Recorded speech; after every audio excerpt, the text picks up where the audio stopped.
5 News This Morning starts now. Crowding is the main issue here at the university. An update this morning on a town hall held to address what students are calling a housing shortage at the U of A. Coming up, how these students say they plan to take action. And for today, a weather impact alert for the potential of severe weather. After today, though, it looks pretty quiet, so some good news there. We're going to talk more about severe chance coming up.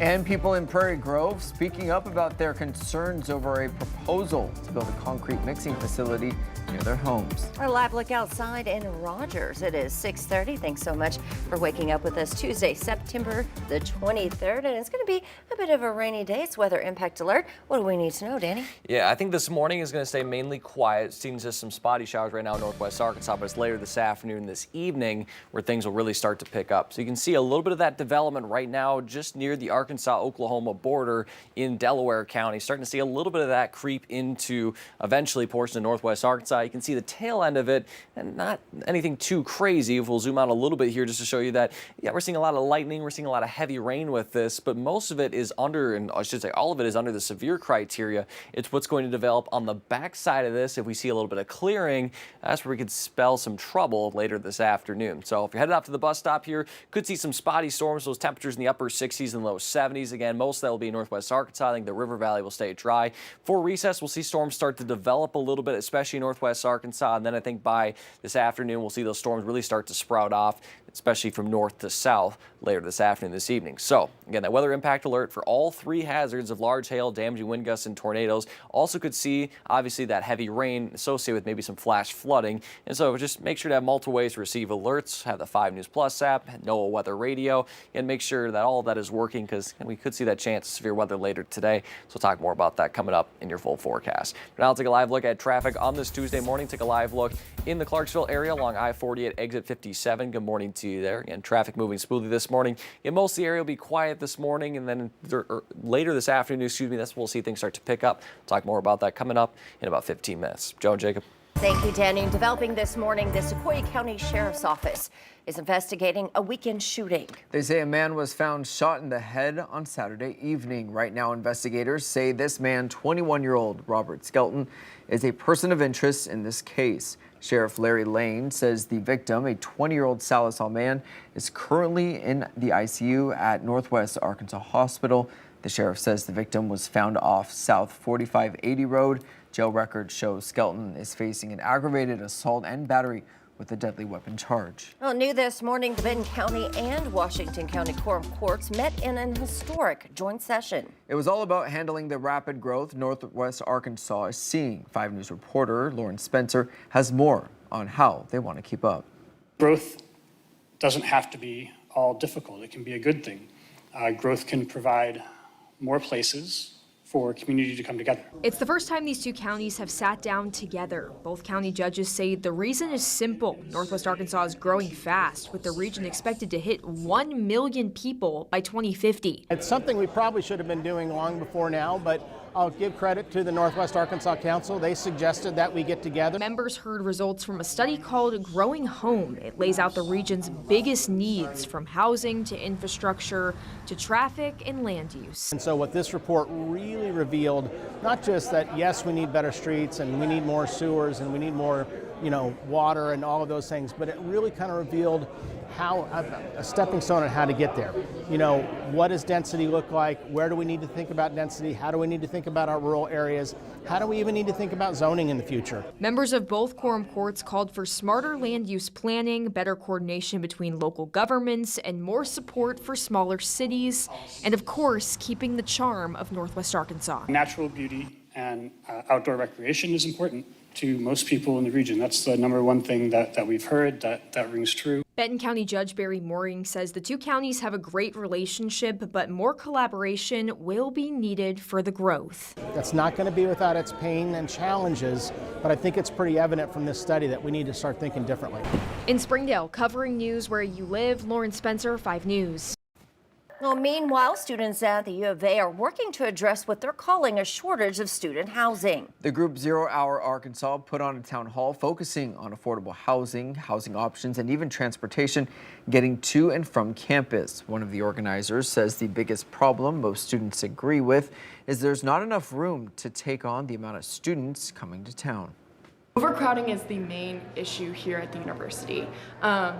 With the record enrollment that we had this year, we have 34,000 students going here now, and from the infrastructure that they have, that can only support 30,000 students.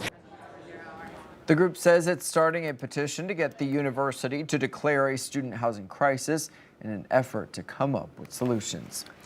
Well, several Arkansas state leaders are named in a newly filed ethics complaint. The group ArcLeg Bill Tracker filed the complaint against Attorney General Tim Griffin, Lieutenant Governor Leslie Rutledge, and Secretary of State Cole Jester. The filing alleges they misuse campaign funds and influence legislation for personal gain. It's also calling for a full investigation by the State Ethics Commission. Well, people in Prairie Grove are raising concerns about a proposal to build a concrete mixing facility near their homes.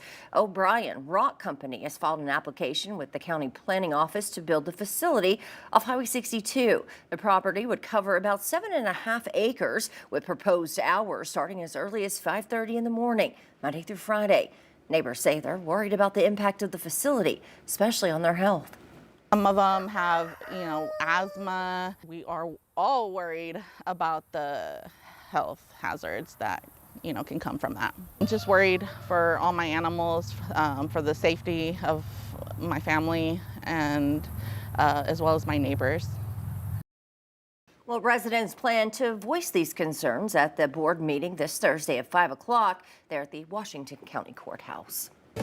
Happening today, an Arkansas Legislative Committee will discuss the escape of convicted killer and rapist Grant Harden from prison. You'll remember Harden escaped from the North Central Unit in Calico Rock in May. He was captured after 2 weeks. Last month, the State Department of Corrections released a critical incident report highlighting missteps leading to the escape and details from interviews with Harden. State lawmakers and officials will meet in Little Rock today to discuss that report. Colonel Mike Hager with ASP will also present details on their investigation into the escape. Well, tonight, several grassroots organizations behind proposed ballot initiatives are making a stop in Fort Smith as part of their statewide Arkansas Ballot Measures Town Hall Tour.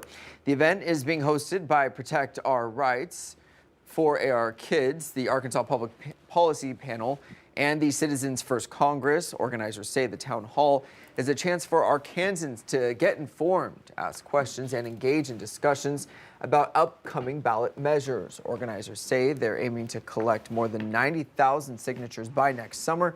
Tonight's meeting will be held at 6 p.m. at the main branch of the Fort Smith Public Library. Also today, the Sebastian County Quorum Court is set to vote on a pay policy change. If approved, full-time county employees could see annual salary increases starting in the new budget year. The pay raises would be based on each employee's years of service. According to the agenda, the policy is designed to make pay fair and consistent across all departments. Today's meeting starts at 6 p.m. Medical groups are pushing back over the White House's claims that the pain medicine acetaminophen could be linked to the rise in autism. So far, there has been no definitive studies to confirm that connection, though. Officials provided sparse evidence back to the claim. President Trump says they're waiting for certain studies. The FDA has directed a label change and sent guidance to doctors, though it also acknowledges there's ongoing scientific debate. I worry a lot about patients who are sitting at home and maybe early in pregnancy, very early on, have fevers and decide, I don't want to take Tylenol, without realizing that the fever itself is a problem. Acetaminophen is the only over-the-counter drug approved to treat fevers during pregnancy. Tylenol's parent company, Kenvue, says that it's one of the most studied medications in history, and it continues to believe the medicine does not cause autism. Well, President Trump is set to address the UN General Assembly in New York this morning. The White House says he'll tout U.S.'s strength and what he considers his personal accomplishments. Meanwhile, roughly 80% of UN members now back Palestinian statehood after several recognized it this week. We need to give the Palestinians hope for the future and also make sure that the Israelis can live in peace. What we saw here at the UN, it's actually supporting Hamas. It doesn't support ending of the war. The Trump administration is not pushing for that statehood, and it's barring Palestinian leaders from the General Assembly by denying them visas. Jimmy Kimmel is set to return to late-night television tonight. ABC pulled Kimmel from the air last Wednesday after the host received some pushback for comments he made in a monologue about political activist Charlie Kirk's death. It's unclear how many ABC affiliates will air Kimmel this evening. A number of stations, including those owned by Sinclair, have indicated they plan to run alternative programming for the near future.